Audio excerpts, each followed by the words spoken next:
विदेशेषु मान्यः स्वदेशेषु धन्यः सदाचारवृत्तेषु मत्तो न चान्यः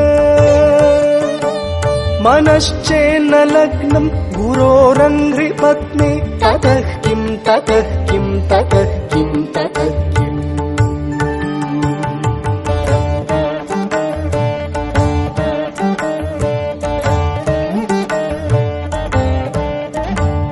क्षमामण्डले भूपभूपालवृन्दै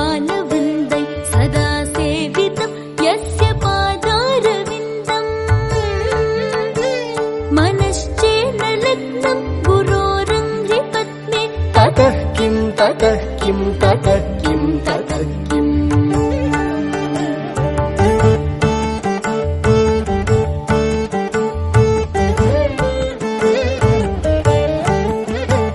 यशो मे गतं दिक्षु दानप्रताप जगद्वस्तु सर्वं करे यत्प्रसादात्